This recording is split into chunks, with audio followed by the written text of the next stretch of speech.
हाँ जी, Adolf Hitler भी class में आ गए। एक तो ये बताओ कि भैया ये इतना विदेशी नेता जब हमारी क्लास में आ रहे हैं, दुनिया चला कौन रहा है? हमें लग रहा है कुछ विदेशी दिव्य आत्माएं भी आ गई हैं।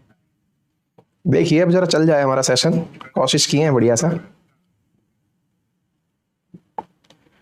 लग स्मार्ट रहे हैं लेकिन हम खुद को ही। अजी क्या बात है, ठीक है शुरू करें, मजे लेना। हाँ जी, दिखाई दे रहा है, सुनाई दे रहा है, सब ऑल ओके है? तो चलिए लिए जाए आनंद आप सबके साथ में मिलकर के। तो जनाब बात हो रही है अमेरिका की बड़ी कूटनीतिक चाल की, और जब बात हो रही हो और इस तरह की चाल हो, क्योंकि जब भाई अंकल सैम चर्चा में हो और अंकल सैम दुनिया को झटका ना दे तो फीलिंग्स ही नहीं आती है।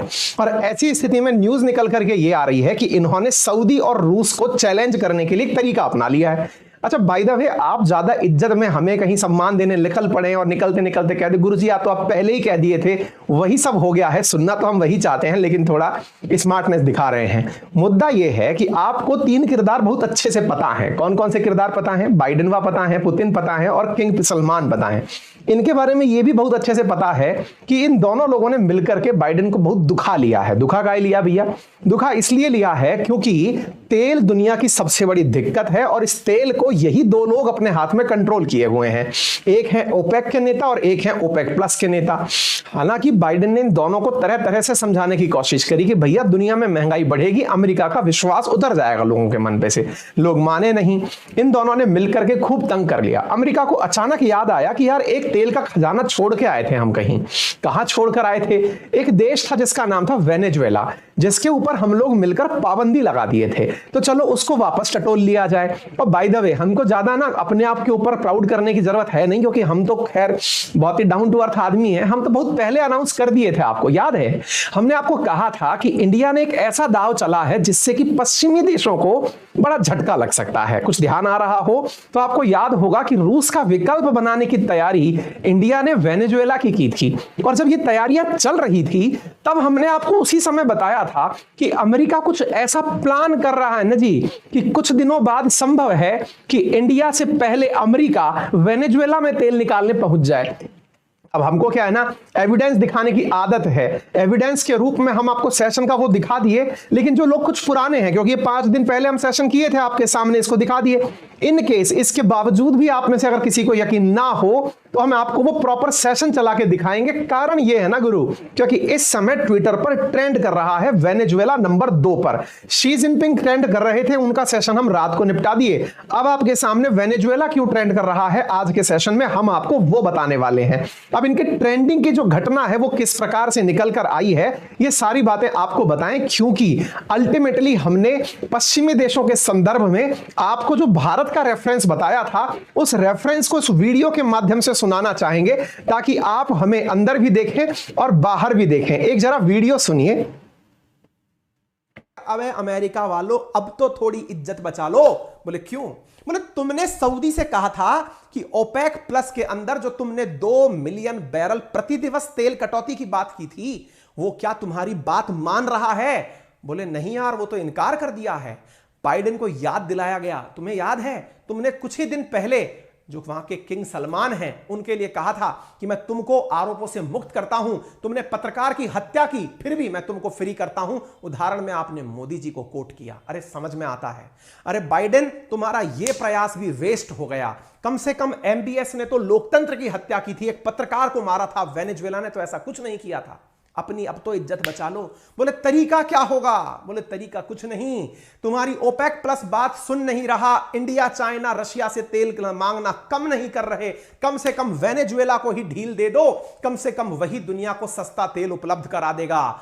बांस भी नहीं टूटेगा और सांप भी मर जाएगा। क्यों? क्योंकि यदि ये तुम्हारी बात नहीं मानते तो वो दुनिया का सबसे ज्यादा तेल पैदा करने वाला देश, यदि तुम्हारी कंपनी शेवरॉन की वजह से फिर खड़ा हो गया तो तुम्हारी बात में दम रह जाएगा। अमेरिका चला हंस की चाल और पहुंचा वेनेजुएला। असल में हम भी उसी के पीछे पहुंचे हैं। अमेरिका जब वहां पहुंचा, वेनेजुएला से बातचीत किया कि भैया सुनो, तेल वेल मिल सकता है क्या? बोले तुम्हारे ट्रंप को बुलाओ, हमको बर्बाद करके चला गया। अरे छोड़ो पुरानी बातें यार, ये नहीं रहा है। कोरोना से जिंदा बाहर निकले हो, चलो कुछ बयान कर लें, बातचीत कर लें। वेनेजुएला का ठीक है, we will think on it. पर अमेरिका ने कहा देखो बेटा, दुनिया में बेइज्जती हमने भी अपनी बहुत करा ली है, तुम एक काम का बस वादा कर दो हमको। बोले बोलो ना। बोले 2024 आ रहा है। बोले अच्छा मोदी जी वाला? अबे छोड़ो यार, अपना वाला सोचो। 2024 आ रहा है, मादुरो और गाइडो दोनों मिलकर एक दूसरे से प्रॉमिस करो कि तुम लोकतंत्र की बहाली करोगे, क्योंकि दुनिया में लोकतंत्र का मसीहा अगर कोई है तो अमेरिका है। हम कहना चाहते हैं कि हम लोकतंत्र के मसीहा हैं, तुम बस प्रॉमिस कर दो कि लोकतंत्र ले आओगे। मादुरो बोलते हैं हाँ भाई गाइडो, इनकी चलते चल रहे थे तुम, देखा आ गए फिर से तेल मांगने। चलिए चर्चा करेंगे, तेल वेल देने की बातचीत करेंगे, आइए कभी बैठेंगे आपके साथ। इंडिया वाले गए कि सुनो उनके साथ डील वील कर लो, उससे पहले पैसा सेट कर लो, हमसे कितने में चाहिए। बोले 4th राउंड ऑफ टॉक चल रही है, इंडिया आके बात करेंगे। वेनेजुएला के दिन अच्छे आ चुके हैं। फिलहाल की कहानी कितनी अच्छी लगी कमेंट बॉक्स में जरूर बताइएगा। आपको पूरी कहानी का सिलसिलेवार तरीके से प्रसंग यहां पर स्लाइड दर स्लाइड मैंने आपको यहां दिया है। तस्वीरों में एक तरफ मादुरो हैं और एक तरफ गाइडो हैं। ये मादुरो हैं और ये गाइडो हैं। 2024 में अमेरिका इन दोनों की मित्रता अपेक्षित। उम्मीद है कि आप में से बहुत सारे प्यारे भाई बहनों को हमारी पुरानी बातें याद आ गई होंगी, और अब तक भी याद नहीं आई हैं कोई बात नहीं, हम ये मान लेते हैं कि आप थोड़ी ही देर में इन सब बातों को बढ़िया तरीके से रिवाइज कर लेंगे। अब आपको बताएं आगे पते की बात यह है कि जो घटना हमने आपके साथ साझा की उसी के बाद में आज की ताजा खबर सुन लीजिए, क्योंकि सेशन इसी बात के ऊपर बना है। खबर यह है कि यूएस ने अलाउ कर दिया है अपनी उस कंपनी जिसका नाम है शेवरॉन, और उसे कहा है कि जाओ भैया और वेनेजुएला के अंदर तेल की संभावनाएं तलाशो। कहने का मतलब यह है कि जो घटना हमने आपसे 5 दिन पहले साझा की थी ना कि अमेरिका चला हंस की चाल, वो सही था। अब जाकर के अमेरिका ने अपनी तरफ से अपनी एक सबसे बड़ी तेल निकालने वाली कंपनियों में से एक शेवरॉन को कहा है कि जाइए और वेनेजुएला में बढ़िया से तेल निकालिए, और तेल निकाल करके केवल तुम ही निकालिएगा, ताकि और कंपनियों को यहां पर यह ना लगे कि तुमने कितना पैसा कमा लिया। तो क्या बात कर रहे हो, ऐसा कुछ हो गया। अजी साहब आप न्यूज देखिए, पूरी दुनिया में ट्रेंड कर रही है। Biden gives Chevron permit to restart Venezuela oil sale. आप इधर देखिए, Chevron to resume Venezuela oil output as US eases sanctions. आप इन खबरों से यह अंदाजा लगा सकते हैं कि वेनेजुएला कितना इंपॉर्टेंट अचानक अमेरिका के लिए बन गया है। निश्चित ही अब आपको इस बात की वैल्यू तो समझ में आ गई होगी। अच्छा बाय द वे, जब आपको इतनी ही बातें हमारी अच्छे से समझ में आती हैं, तो आपको क्या यह बात समझ में नहीं आती कि जब हम आपसे कहते हैं नौकरी ले लो नौकरी ले लो, आप कहते हो कि नहीं गुरुजी कहां है इतना आसानी से नौकरी, और हम आपसे कह रहे होते हैं कि देखो री लेवल वाले गारंटी दिए फिर रहे हैं कि नौकरी ले लो नौकरी ले लो। एक आदमी को पकड़ के लाए हम आपके लिए, वो बताएगा कि उसने किस प्रकार से री लेवल पर मात्र टेस्ट देके नौकरी प्राप्त करी। सुन लो पहले, उसके बाद फिर हम अपना ज्ञान देंगे आपको, जरा सुनो। तो आज हमारे साथ है तन्मय, और ये तन्मय हाल ही में जॉब प्राप्त कर चुके हैं री लेवल बाई अनअकैडमी के थ्रू। स्वागत है तन्मय आपका, कैसा फील कर रहे हैं आप? बहुत अच्छा। बहुत बढ़िया। हेलो, तन्मय कहाँ के रहने वाले हैं आप? मैं इटारसी मध्य प्रदेश। बहुत बढ़िया। तो तन्मय फिलहाल कहाँ जॉब कर रहे हैं आप? बंजी टेक प्राइवेट लिमिटेड बहुत आईटी बढ़िया, कंपनी। बेंगलोर में हैं आप। इसका मतलब ये जो जी आप वर्तमान कंपनी है और आप री लेवल के थ्रू जॉब पाए हैं, तो री लेवल ने आपको बहुत अच्छे एक्सपीरियंसेस दिए होंगे। हाँ, यस, काफी अच्छा एक्सपीरियंस। चलिए बहुत बढ़िया। जी, तो अपने एक्सपीरियंसेस में ये बताएं तन्मय कि आपने इस टेस्ट को किसी प्रकार से लिंक के थ्रू दिया था या फिर आपको किसी ने रिकमेंड किया था, कैसे आप तक इस तक पहुंचे थे? वेल मेरे क्लासमेट ने मुझे रिकमेंड किया था। ठीक है, तो आपने क्लासमेट ने आपको रिकमेंड किया, आपने इस टेस्ट को दिया। ऑनेस्टली बताइएगा आपने कितनी बार टेस्ट ट्राई किया था? अराउंड 5 to 10 टाइम्स मैंने अटेम्प्ट किया था। Very good. यानी कि आप वो पहले व्यक्ति नहीं है जिसके अंदर ये दिमाग में आता हो कि यार फर्स्ट टाइम में टेस्ट निकलेगा तो ही मतलब है, क्योंकि 500 आउट ऑफ 1000 जब आप स्कोर करते हैं तो आपको with in 15 days job offer हो जाती है। ये री लेवल का प्रॉमिस है और वो भी फ्री ऑफ कॉस्ट है, क्योंकि जब तक आप कोर्सेज नहीं ले रहे हैं आपको ये फ्री में री लेवल ऑफर कर रहा है। ये अपने आप में एक बहुत बड़ा पॉइंट है।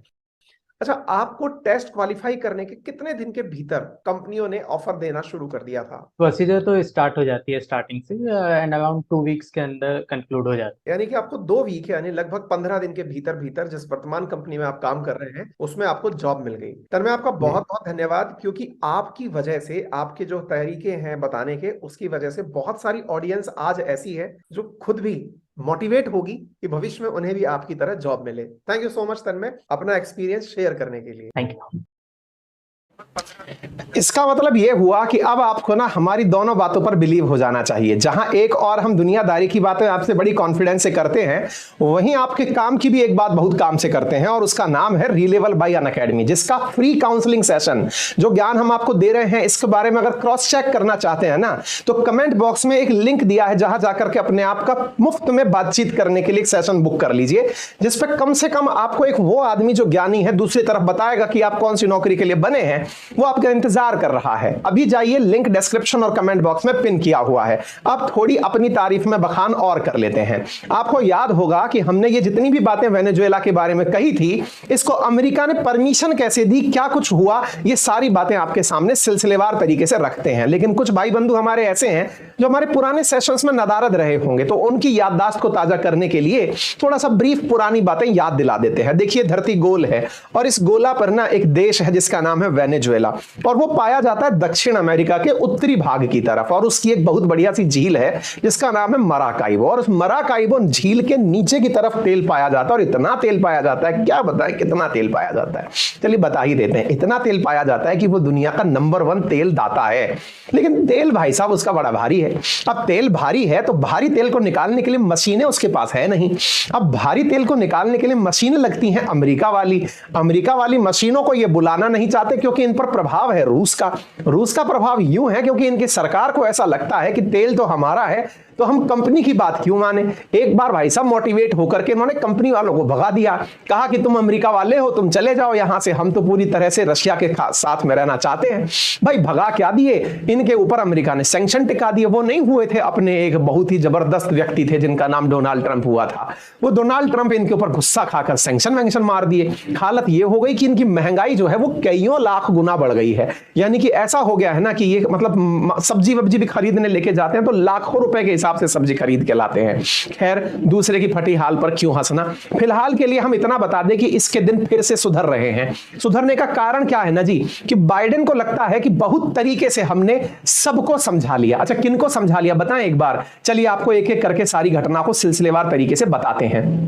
यूक्रेन रशिया क्राइसिस सबको पता है। यूक्रेन रशिया क्राइसिस के बाद सबको यह भी पता है कि दुनिया भर को ऑयल और गैस देने के लिए एक देश रूस भी है, उसके ऊपर अमेरिका ने अपनी तरफ से गुस्सा जाहिर करते हुए बैन लगा दिया कि भाई अब हम तुम्हारे ऊपर बैन लगाएंगे, तुम अपना गैस और तेल बेच नहीं पाओगे। बाइडेन बैन इस तरह से लगाए जैसे कि दुनिया में उनका एक छत्र राज चलता है, दुनिया उनका कहा मान लेगी। अरे रशिया मान ले तो क्या है, हम जैसे लोगों को तो तेल चाहिए, हम जाकर तेल ले लिए। इंडिया जो है रशिया से इतना तेल ले लिया, इतना गैस खरीद लिया, तेल खरीद लिया कि भाई साहब वो हमारा नंबर 1 एक्सपोर्टर कंट्री बन गया है। हम उससे इतना तेल और गैस खरीद लिए, ऑयल के मामले में उसको आगे टिका दिए। बाइडेन ने जब रशिया के ऊपर ऑयल बैन लगाया तो इसकी वजह थी सबसे बड़ी उनकी खुद की सरकार के अंदर बनी हुई कांग्रेस।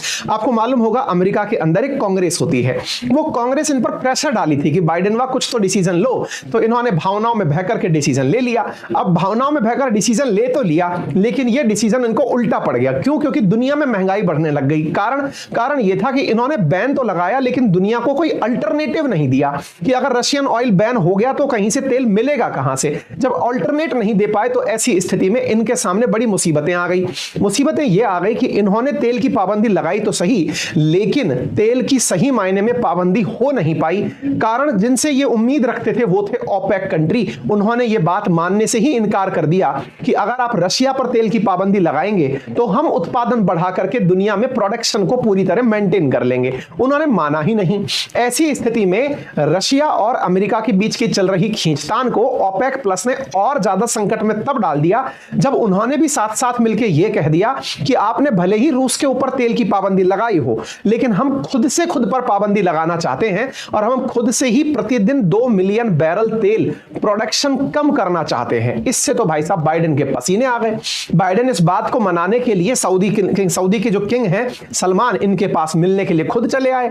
अक्टूबर में जब इनके पास पहुंचे कि यार देखो भाई मान जाओ, जो हो गया ठीक है, तुमको हमने हत्यारा कहा खशोगी हत्याकांड में, इस सब बात को भूल जाओ और फिलहाल के लिए ना तुम इतना मान लो कि तुम बढ़िया आदमी हो और तुम तेल की कटौती मत करो। बोले नहीं साहब हम नहीं मानेंगे, हम आपकी कुछ नहीं मानेंगे। बाइडेन ने कहा देखो यार हमारे यहाँ चुनाव है, दुनिया में जब चुनाव होते हैं तो हर सरकार को कुछ ना कुछ सोचना पड़ता है। इनने कहा हम बिल्कुल नहीं मानेंगे। अमेरिका ने कहा देखो हमने तुम्हें अभी तक हत्यारा कह रखा है, अब लेकिन तुम्हारे ऊपर से ये टैग हटा देंगे। तो भाई साहब आप टैग टैग हटाओ चाहे ना हटाओ, हम तेल नहीं हटाएंगे।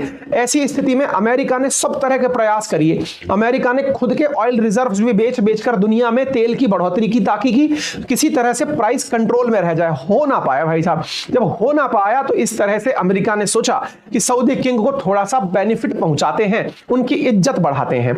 भाई साहब, इन्होंने जो सलमान है इन तक पहुंच करके कहा कि आपको भी हम बिल्कुल वैसी ही प्रोटेक्शन शील्ड देना चाहते हैं जैसे हम मोदी जी को दिए हैं। बोले मोदी जी को क्या दिए? बोले गोधरा कांड के बाद उनका अमेरिका आना अलाउड नहीं था, लेकिन जैसे ही वो पीएम बने हमने उनको अलाउ कर दिया। ऐसे ही हम आपके साथ भी डिप्लोमेटिक इम्यूनिटी देना चाहते हैं। बोले कैसे, क्या चाहते क्या हो? बोले हम ये करेंगे कि आपको खशोगी के हत्याकांड से रिहा कर देंगे। सलमान ने कहा तुम पहले भी कौन सा हमें गिरफ्तार कर ही पा रहे थे जो कह रहे हो कि रिहा कर देंगे हैं। एक तो मतलब अंगूर खट्टे हैं और ऊपर से जो है खिसियानी बिल्ली खंबे नोच रही है। ऐसी स्थिति में भाई साहब अमेरिका को लग गया कि सलमान के सामने पार पड़ने वाली नहीं है। अब ये अपनी उल्टी चाल चलना शुरू करे। बोले यार अब कुछ भी कह लो, क्योंकि अल्टीमेटली ओपेक कंट्रीज मान नहीं रही हैं, रशिया पर कंट्रोल हो नहीं रहा है। इंडिया वाले तो खुलेआम कह रहे हैं कि हमारे अपने हित हैं। इमरान खान चिल्ला चिल्ला के कह रहे हैं कि देखिए इंडिया वाले क्या कर रहे हैं। मतलब दुनिया को यह पता चल गया है कि इंडिया दुनिया में एक ऐसा देश बन गया है जो अमेरिका को खुली चुनौती दे रहा है। रूस से तेल खरीदने के मामले में अमेरिका ने कहा कि अब अपनी पुरानी तिजोरी खोलनी पड़ेगी। पुरानी तिजोरी खोलने के लिए आज से 8 महीने पहले इन्हें याद आया कि हमने अपने कुछ अधिकारियों को वेनेजुएला भेजा था बात करने के लिए कि वहां के राजनीतिक संकट को जरा सुलझा कर आओ। अचानक इनको वो बातें याद आई। याद इसलिए भी आई क्योंकि वेनेजुएला वो देश था जो अपने कुल एक्सपोर्ट का लगभग 34% यूनाइटेड स्टेट्स को एक्सपोर्ट किया करता था।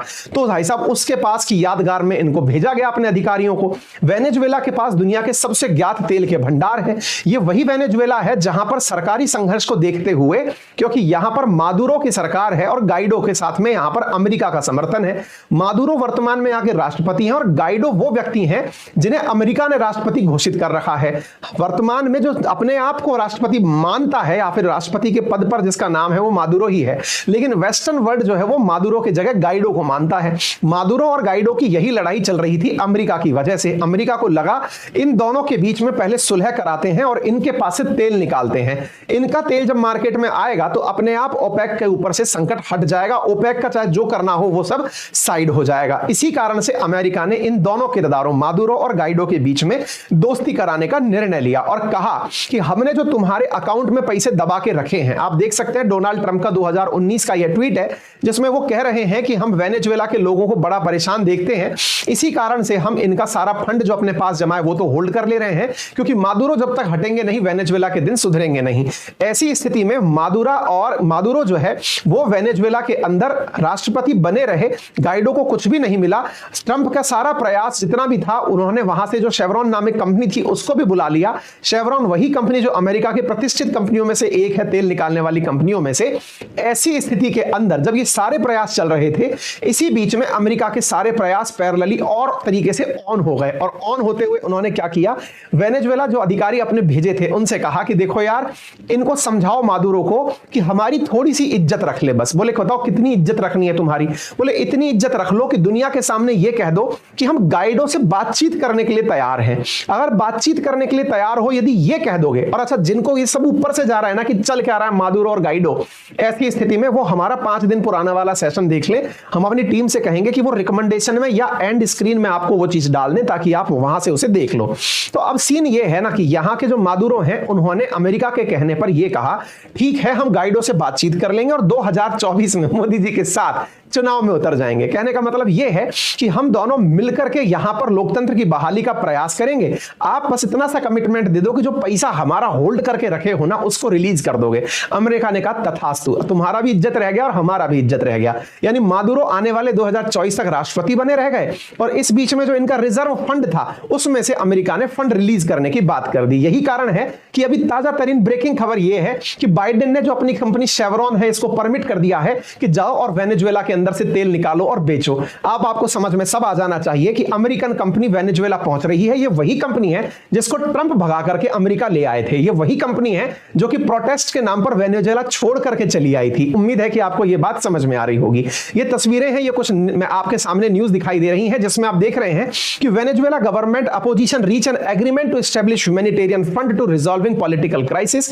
इसी के साथ साथ आपके सामने कुछ और न्यूज की कटिंग्स भी मैं दिखा देता हूं, जिसमें वेनेजुएला की गवर्नमेंट और अपोजिशन लीडर एक दूसरे के सामने, यूएन के सामने ये कह रहे हैं कि हम अपना काम चला लेंगे, हमारा जो $1 मिलियन फंड आप लोगों ने दबा रखा है उसे रिलीज कर दो। यूएन ने कहा कि तथास्तु, हम आपका पैसा रिलीज कर देंगे। और ऐसी स्थिति को मानते हुए एक ऐतिहासिक समझौता हुआ मैक्सिको सिटी के अंदर, यानी वेनेजुएला के उत्तर में जो नॉर्थ अमेरिका का दक्षिणवर्ती देश मैक्सिको है, वहां जाकर इन दोनों के बीच में समझौते होते हैं। यहां पर आप देख सकते हैं dialogue of Venezuela was resumed. यहां पर आप न्यूज मैक्सिको की तरफ से देख सकते हैं, जो 26 तारीख की डली हुई न्यूज है, जिसमें ये देख रहे हैं कि दोनों अपोजिशन और जो सत्तारूढ़ पार्टी है उनके बीच में एक समझौता कराया गया। और उस समझौते के अंदर यह हुआ कि हम यहां पर लोकतंत्र की बहाली करेंगे।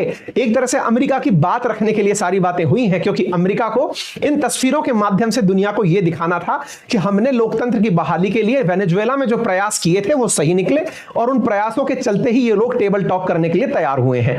इस बहाने अमेरिका वेनेजुएला से तेल निकाल पाएगा, या यूं कहिए कि बाइडेन ने ट्रंप के उस फैसले को बदल दिया है जिसको ट्रंप ने बड़ी ऐतिहासिक तरीके से किया था। अब परिस्थितियां साहब कुछ भी करवाती हैं, आपने उन चीजों को यहां पर होते हुए देख लिया है, ठीक है ना। तो यहां पर पीस डायलॉग के अंदर सबको सहमति करते हुए आप देख सकते हैं। फिलहाल के लिए यहां की इन्फ्लेशन रेट 65,000% ज्यादा है पास्ट टाइम के मुकाबले। उम्मीद है कि जैसे जैसे ये फंड रिलीज होकर आएगा, यहां की सारी परिस्थितियां नॉर्मल होती हुई दिखाई पड़ जाएंगी, ठीक है ना।